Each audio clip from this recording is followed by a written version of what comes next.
trauma is almost inevitable.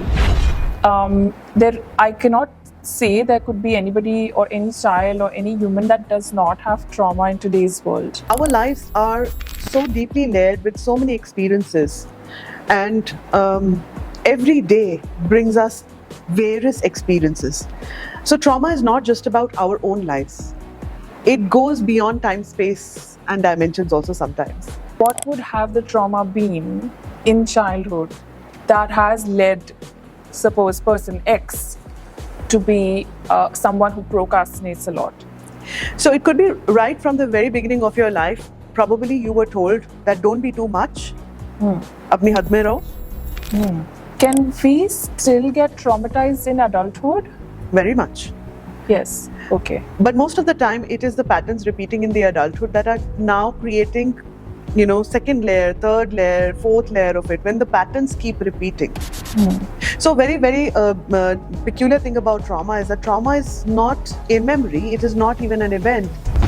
And once it happens, it keeps repeating as a pattern. Hello, my friends. Welcome back to another exciting episode of The Quantum Show. Today we have with us a trauma-based specialist and an inner child healer, Madhvi N. Juneja, with some sensitive and very, very insightful conversations about trauma. Welcome to The Quantum Show. We are excited to have you, and I'm really looking forward to this episode with you. Thank you so much for having me here. It's such an honor to be a part of this beautiful endeavor that you have started. Thank you. Thank you, Madhvi. And for our audiences, I would like you to give a small, brief introduction about yourself. So, I'm India's only IPHM accredited trauma and inner child healer, and an accredited trainer and therapist as well. And I not only help you heal from your trauma wounds, but I also train people to become internationally certified trauma healers.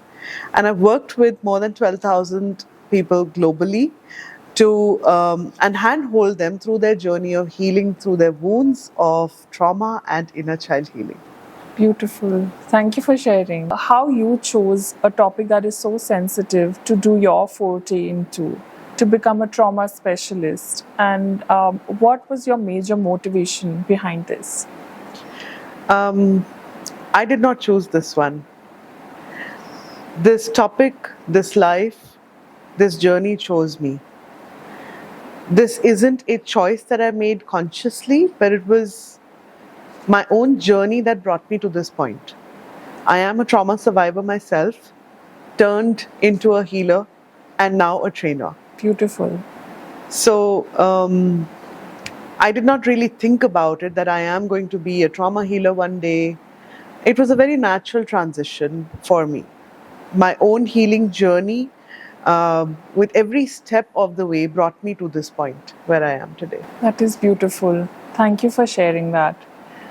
It takes a lot of courage to actually share your real stories, and our series of this entire podcast is about sharing authentic conversations, bringing up real stories to inspire audiences and to let them know how the real world looks like.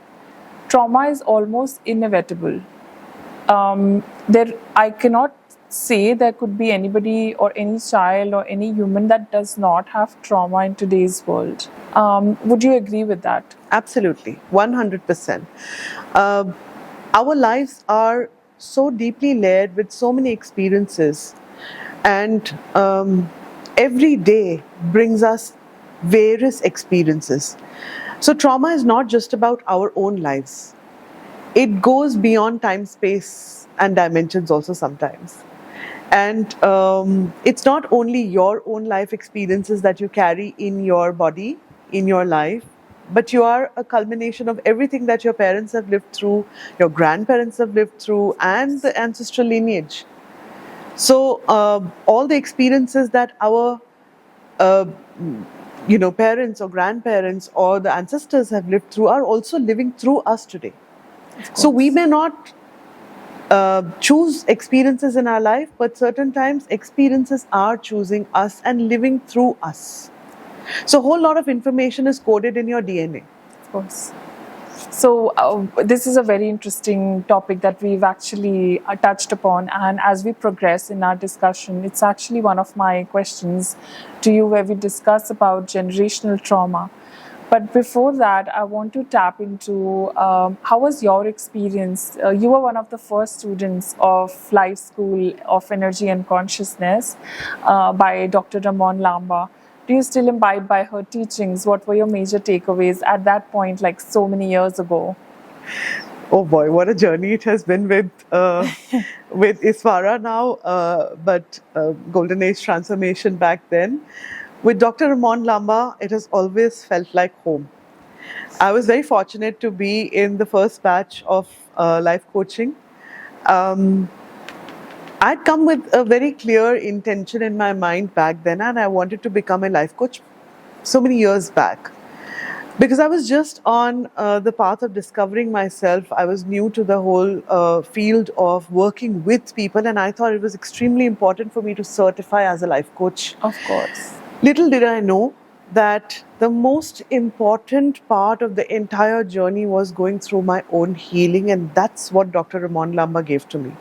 The greatest gift of my life was healing through my own wounds, which is when I discovered that I was not just working with people, I was attracting all those experiences through people because I had gone through that journey myself.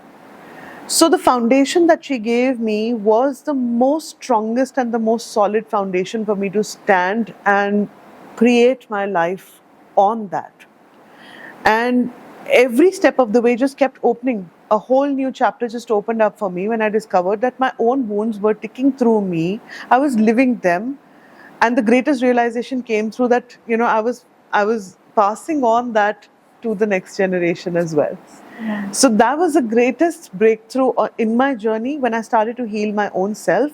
And that laid the foundation for my entire work that I do today. Of course. And what a long way you have come. That is really commendable, and you're doing a great job. Thank you. Yeah. Thank you. I want to dive in a little bit deeper as we talk about trauma. So, what, according to you, is trauma? So trauma is, as Bessel van der Kolk says, trauma is not what happens to you. It is something that happens inside you as a result of something that has happened as a circumstance or an episode or an event to you. So trauma is not the name of a person, place, a situation or a thing. It's that inner thing that changes inside you, the feeling that gets stuck inside you, that emotion that breaks inside you, your own disconnection from your own self is what is trauma.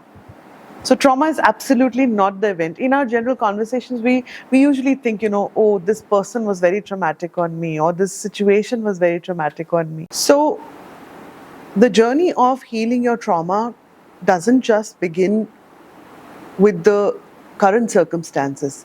It goes way beyond, back in time, right from the very beginning of your life.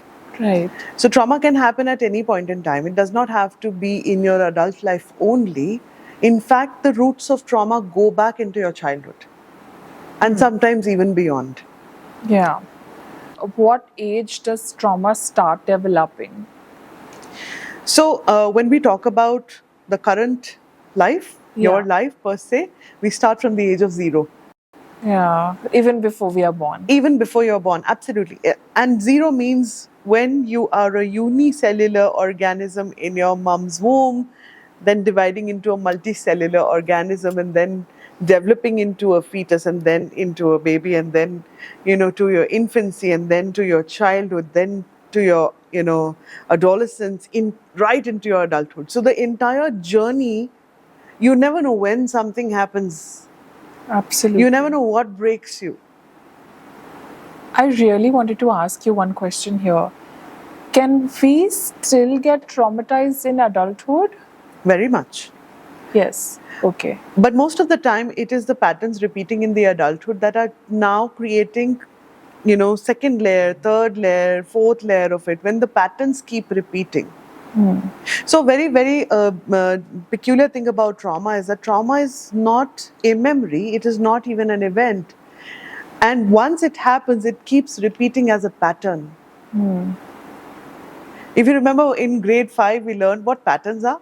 Yeah. Patterns are anything which is like a series of certain shapes and certain forms that keep repeating itself time and again. So trauma is a pattern actually. So that means the seed of it was sowed way before you became conscious of it, and something happened that really shifted and changed something inside you, and that is constantly repeating in your life today, and you're absolutely unaware of it. Because trauma is not seated in your conscious mind or your subconscious mind. It is very deeply seated in your unconscious mind. Not only just that, it also goes and stores itself in your cellular memory. And we go even a further deeper, it is settled inside your DNA. And obviously, when it is in your DNA, you pass it on to Oh, your 100%. future generations and then the generations after, and that's what generational trauma looks like. Absolutely. And that's exactly what a pattern is. That this pattern is repeating in the DNA. And very beautifully in the course, we've learned the only way to have a new pattern or to get rid of the old pattern is to replace it with a new pattern. You cannot simply get away with the pattern that is ingrained within you so hard, like since childhood. Absolutely. So, I wanted to also ask you about some examples of how trauma could look like, and we're not even aware. In your adult life, Yeah. trauma can look like hypervigilance. It can look like hyperindependence. It can look like emotional numbness. It can look like addictions. A whole lot of things that we normalize in our day-to-day life, but are actually trauma responses that we're absolutely unaware of.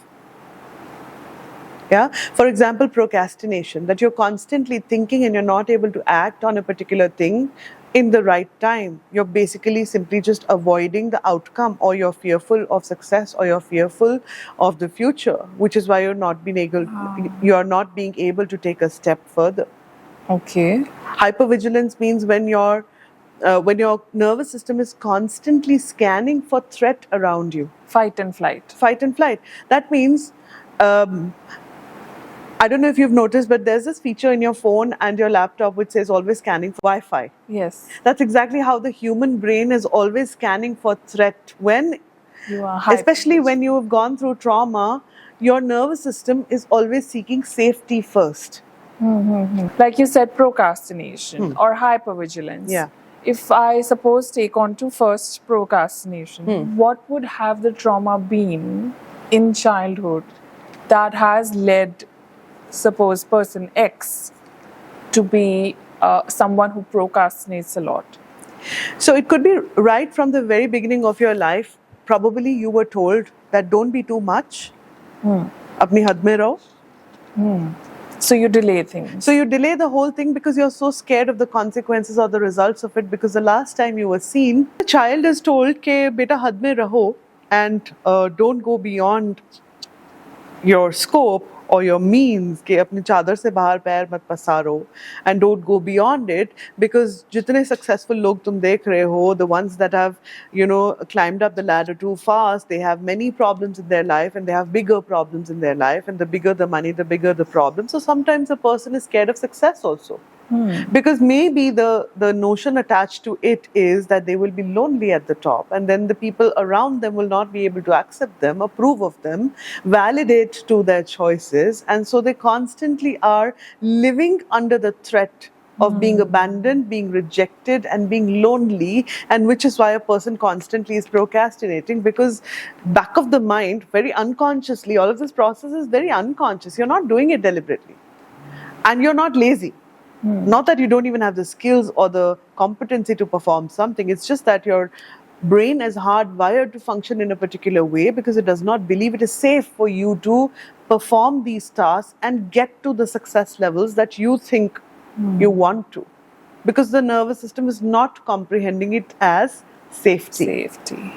And if I talk about hypervigilance here, what would have a childhood trauma look like when a person in adulthood is hypervigilant, always in fight and flight mode? Because I have seen a lot of people in my close circle where they only respond from fight and flight. The first response to anything is bang on. Fight and flight itself is a safety mechanism that your brain develops to protect and shield you. Yeah. It's not something that you are doing to go against your own self, but it is a very natural mechanism. Now let's look at the example of a child who's growing up in an environment where the home is very chaotic, full of criticism, and full of unsafe energies. For example, it could be parents going through a tough situation where they're thinking of divorce and they're yelling and shouting at each other, and the child is probably 4 or 5 years old trying to hide and find a safe spot. Now imagine if this child grows up to become an adult, still carrying the feeling of unsafety within them.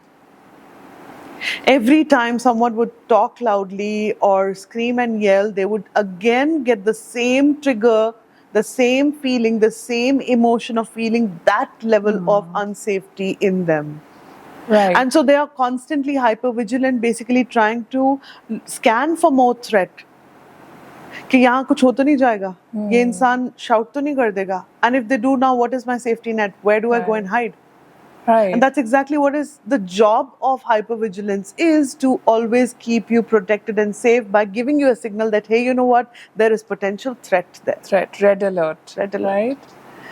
And if such a child grows up, right, I'm wondering what kind of impact does this kind of child have on his or her relationships? Suppose this person gets married, now he has a family to look after, and he has this hypervigilant trauma that keeps surfacing up time and again. So, what are the impact on relationships that trauma particularly has? Now imagine if this child is carrying the hypervigilance in their nervous system. Right. And also the feeling that I am responsible for keeping my environment happy, because as a child I was told by my mom, you know what, Papa is angry on you because you did not finish your homework. And so he gave you a tight slap so that you are now disciplined and you function well when you grow up, because we don't want any complaints coming for you. So we mean the best for you. Yeah. And this is our way of telling you how much we love you. Now imagine if this little girl grows up, first of all has a relationship, attracts unavailable partners for herself, because every time she's seeking love, she will attract the same pattern. Now here, it's all about repetition of patterns. Why do we say that we attract what our parents look like? Right. Because it is unfinished business. And what they haven't finished, we have to do it for them. And if we don't finish, our children will carry have it to do forward. it. Right. Now that makes more sense. And I want to tap upon generational trauma as we discuss this. I agree, awareness is cropping up, there is information available now. People are aware on the planet. They want to heal their trauma, right? But what does a pattern of generational trauma might look like in today's world? I have an idea about money patterns, about anger patterns that could be generational, but I would love if you could add a little bit more to this. Can I share my personal Of experience course. here? When someone asks me, what's your worst fear? Yeah. I would say my worst fear was, what if I'm on the roads and I have no house to live in, I have no roof over my head, and if I don't have food to feed my children? That was my worst fear. And it wasn't coming from my life. My parents had also not gone through any episodes like this. Okay. But you know what? My grandparents had. Oh. Why?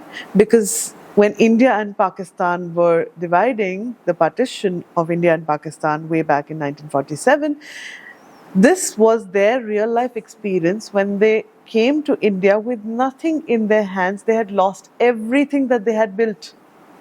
And when they came here, lived in refugee camps, it was bare basics. Yeah.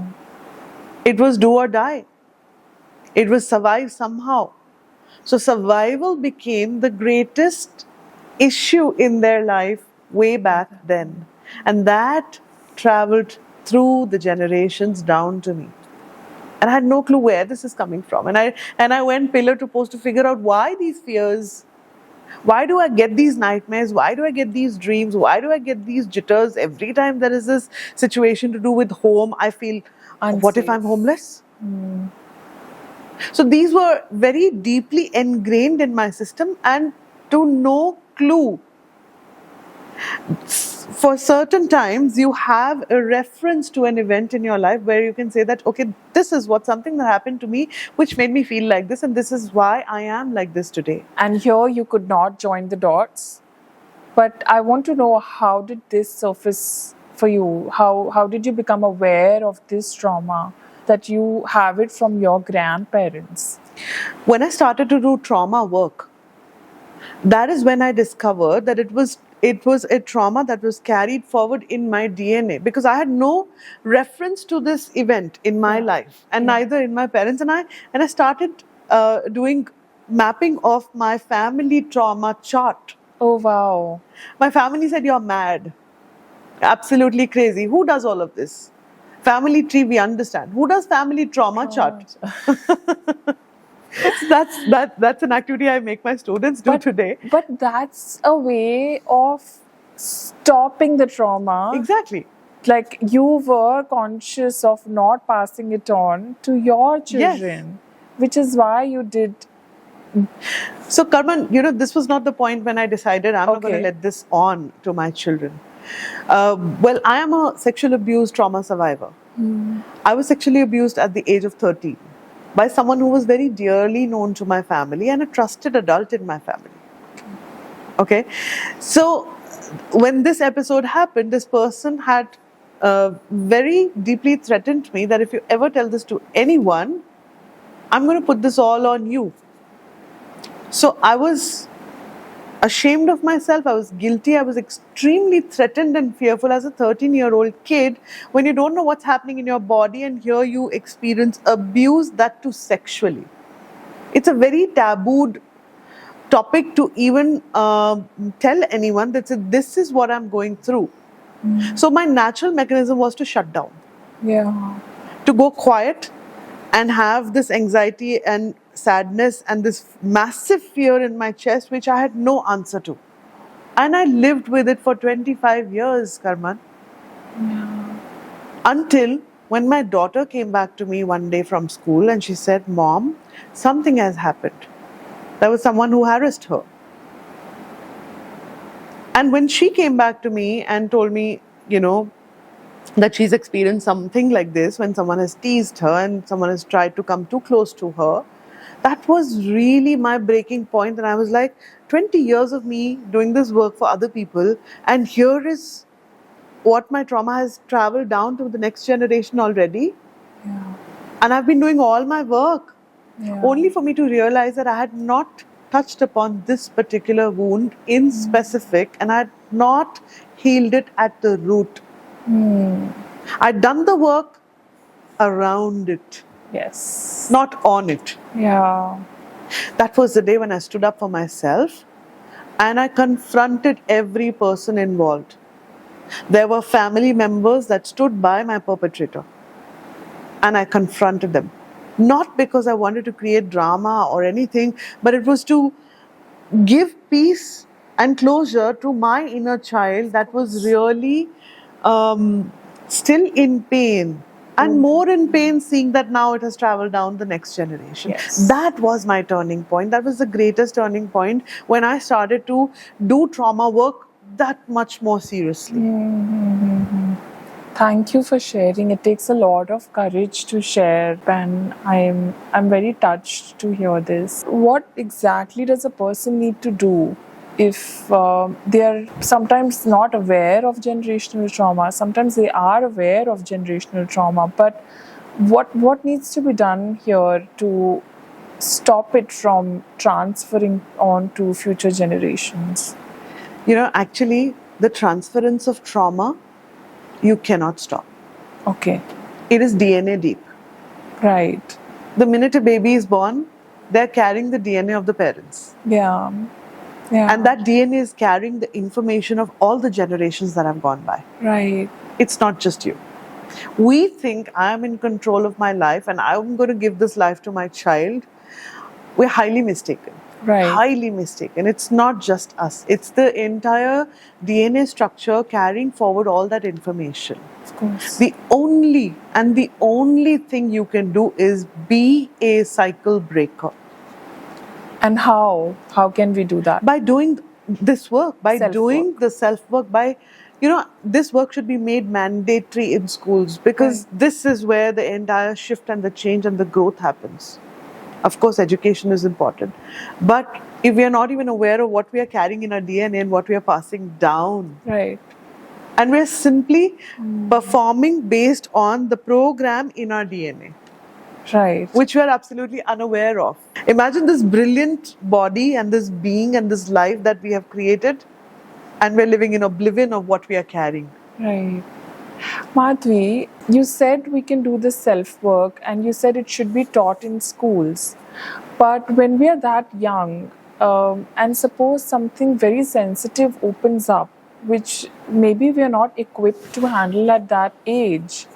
So is there a safe age where we can sort of start healing or start tapping onto this self-work for children? Because when I see on our retreats, a lot of breakthroughs happen, a lot of stories surface up, but this I'm talking about everybody who is 21 and above, Yeah. and they are equipped to handle their stories. They can come to They can make a conscious they decision can to do this. They can, Yeah. and they can talk about it openly and integrate it and make peace with it.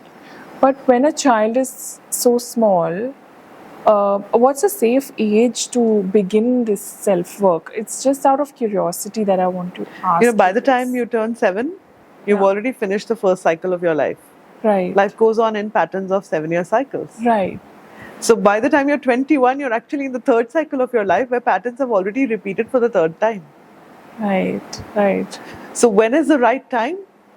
The right time is as conscious parents first. Correct. Yes. Makes so much sense. Of the seed that we are sowing, and that is going to take life and create into an entire being. An entire life is going to get created, not just a life, but an entire family is going to get created with this pattern that I transfer on. So it starts with me.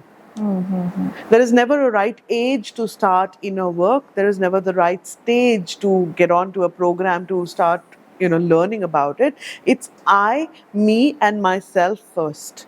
That I become the cycle breaker of my entire generational trauma that I've been carrying. That's my responsibility. And you stop it from transferring on to the Yes. lineage. Right. And even if you're a parent and your children have already taken on that information, you still are enough to break the cycle of trauma here and now. I, as a mother, when I discovered that this is what has happened to my child, I did not put my child first in therapy. I put myself into work therapy. first. Right. Because where did it begin from? What was the root cause for her? Me. And if you do not heal anything at the root cause, you're simply doing band-aid level work. That is not going to work. As Dr. Lamba also says, your roots create your fruits. right? Absolutely. So, I want to touch on conscious parenting as you spoke about this. It was a little bit later on into my conversations, was because we discussed it now.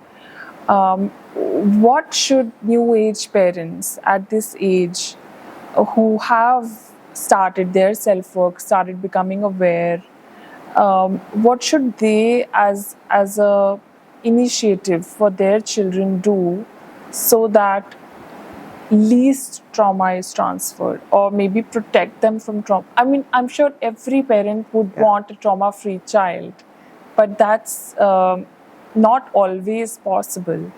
So, what can a conscious parent really do? Like small examples, like not shouting or speaking loudly in front of their children. Because when they're really small, they pick up vibrations, they don't really understand what the language is or what the mom or the dad is talking about. They can only sense something is wrong.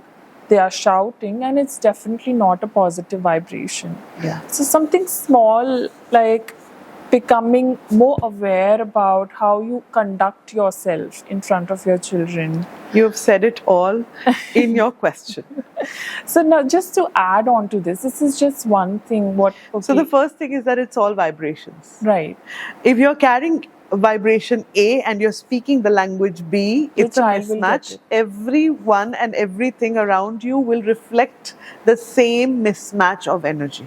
Right. Your children are going to pick up on the energy first, not the words. Right. If you are not able to imbibe an energy inside you and you're asking your child to do that, it's a great mismatch. They will never take it from you. So the greatest thing that you can do and gift your children is not inheritance, not luxury, not comfort, not education. It's your own embodiment of your own healing first. Right. And I've seen examples where a toxic marriage, where it is an abusive marriage, and as much as the mother tries to protect the son from not listening to the conversations, but of course, an 8-year-old child has picked up how the father Everything. talks. And now the child has become exactly same as the father, because he mirrors the father so much that he almost talks the same language, the same body language, and the same words, which is very painful to see. So, in regards to conscious parenting, again coming back to when, suppose, a child comes up to the parent and the parent is not in the correct mind frame, you tend to become irritated, or you tend to say no for the wrong reasons, just because you as a parent were not in the mind frame at that point. So how challenging this could be as a parent also, that it, at the end of the day, you're a human. कितना conscious हो जाओगे, जितना भी conscious हो जाओगे, there will be a point where you get irritated at your child. You tend to pass on negative emotions. So some quick fixes or quick steps you as a trauma-based specialist would like to make our audiences aware. Just a quick list of do's and don'ts, that would be really helpful for them to. See now, a very small example that in today's times we live in a very safe environment. Everybody's connected through their gadgets. We can track everyone's location. But if a parent has lived through times of war and displacement, or they've had parents who lived through war and displacement, their first instinct would be towards safety. And no matter what the child is coming to ask, the answer will be no. No. Yeah. So a very quick energy check is required for a parent to check whether am I coming from my own patterns, and is this even true? This fear that I feel in my chest, is this true for my child? Is it even mine? Is it even mine? Exactly. Yeah. Is it even mine? Because a whole lot of information is just patterns carried forward. Right. Like how your parent behaved with you, you tend to behave the same way with your children. Now, stepping a little bit away from what happens at home, I want to talk about what happens at school, right? What you can still safeguard your child being a conscious parent at home. But what happens when the child steps out of your vicinity, goes to school? That's a normal life. Yeah. Can trauma happen at school? 100%. In what regard? For, let's say, an example, that a man stands at the door at 8:30, yells at everybody and says, we are late for the party, we were supposed to be at 8 p.m. It's 8:30 and we're still at home. And we label that man as an angry man. Right. Go back to this man's childhood. He was 6 years old. When he arrived in school, he was 10 minutes late. He was made to stand outside the classroom with his hands up facing the entire school, and everyone who passed by made fun of him. So for this little child that grew up into this man who we call dad today, or a person that we know in our family, and we label that person as an angry man. Now imagine this pattern. Where is this coming from? It's a trigger. Every time somebody is late or he is late, he reacts a particular way. Now what is the way out? We never question that how has he become this person he has become. But we are very quick to label, we are very quick to call him names and say he's angry, he's this, he's that. And the most favorite word of today's times is a narcissist. Yeah, that is true actually. Yeah. People do that. Yeah. And we The easiest label today is label them as narcissist.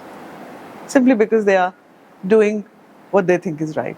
But when you see such people around you, right, with the knowledge that you have, I'm sure you feel a lot of compassion. Of course. When you see somebody who's this hyper vigilant person, for example, or a fearful or a very angry person. A lot of times people come to me with addictions, Yeah. Carbon. And just yesterday, there was somebody who was on a video call with me, and he was sitting in my classroom, and there was a bunch of people, and one of the persons was smoking. Right. Now, instead of me getting angry on that one person, in fact, I felt really sad for him that because this conversation is so heavy, it takes a cigarette for this man to gulp this information down as well. That's a coping mechanism? It's 100% a big coping mechanism and a maladaptive coping mechanism. It's not a healthy one. Right. It's a maladaptive one. That sometimes when your body doesn't know what is the right way of being able to absorb this information or deal with this difficult emotion. And one more thing. Substance abuse or addiction is also intergenerational, and we don't know it.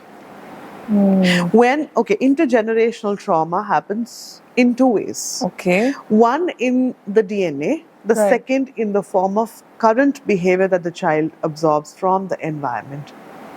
For example, if a father is unable to cope with his difficult emotions and has to come back home to a drink. Yeah.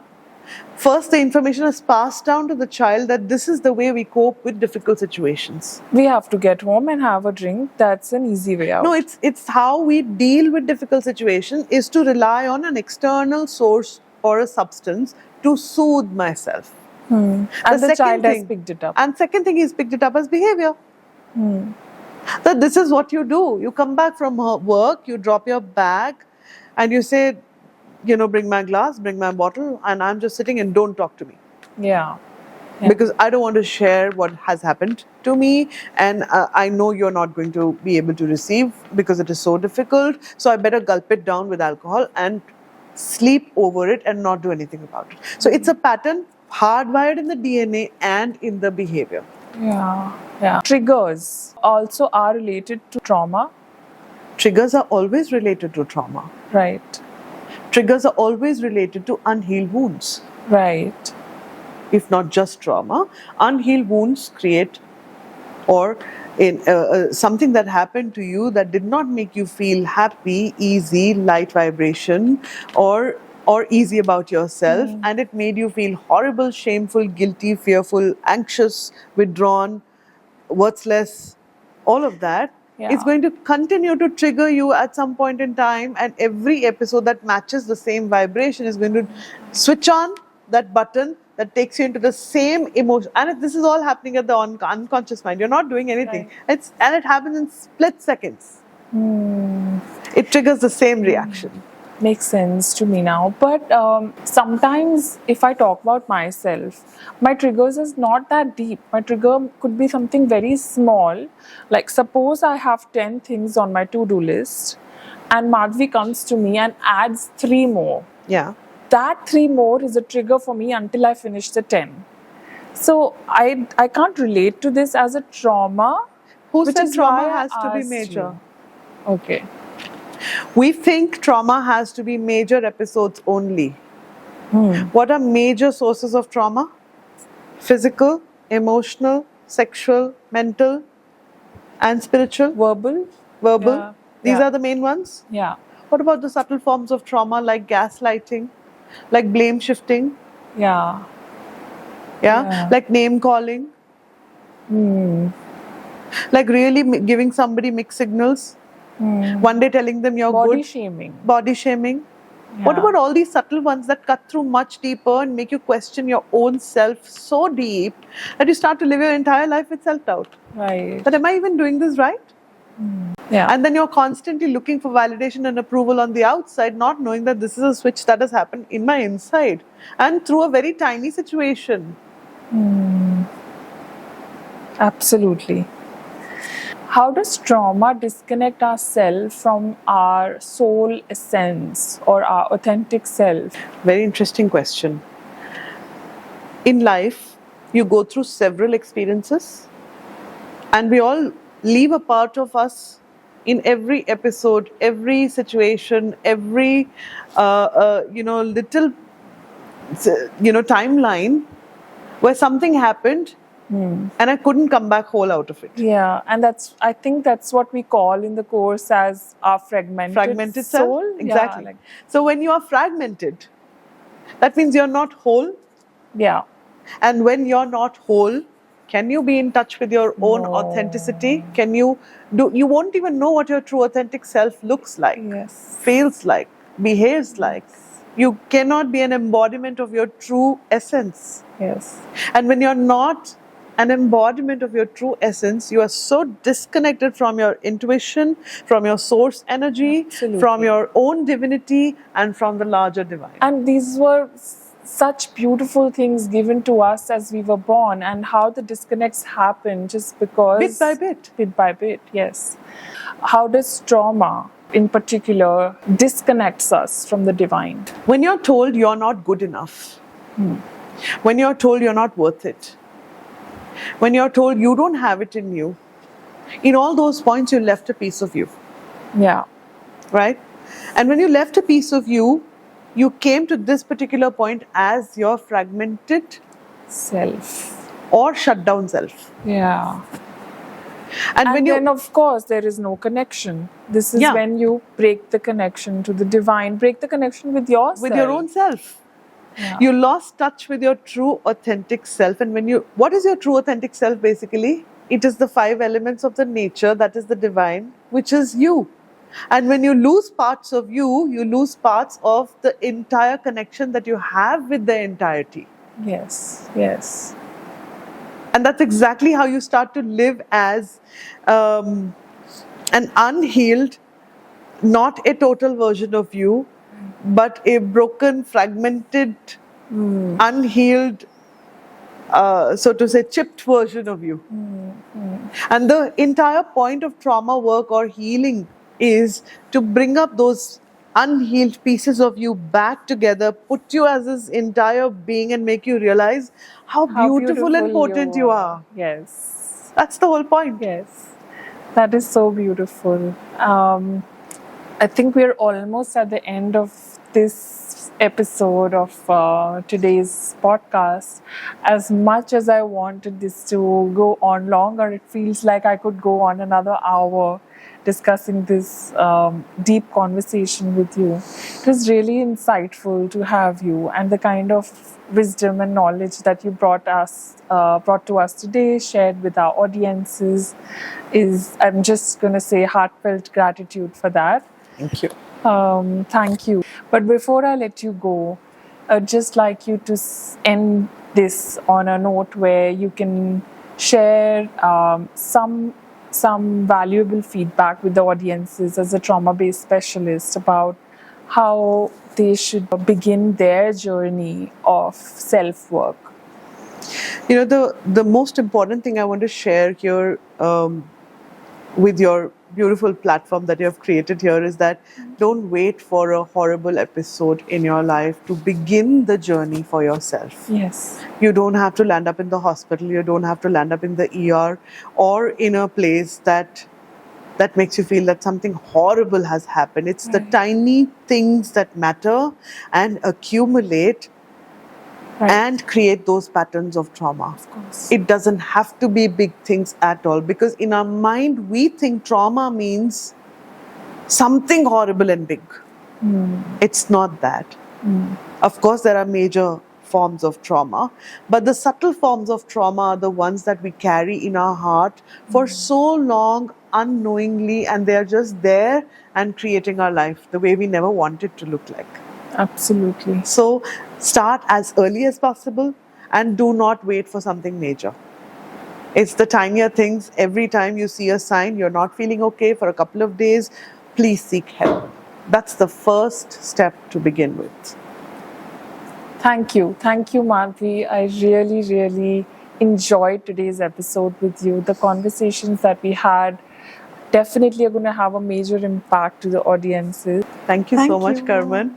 I'm so honored to share this space with you, and you've been an amazing host and Thank so you. brilliant with your work that you're doing. I wish Thank you you. all the very best. Thank you. Heartfelt congratulations for this new place. So, that, my friends, was today's episode, which was so divine, so deep, with Madhvi N. Juneja, a trauma-based specialist. I hope you had a lot to take away from this episode. If you liked today's content, and if you would like us to bring more such content to you, comment below about the next topics that you would like us to bring up. Thank you for today. See you in the next episode. Bye-bye.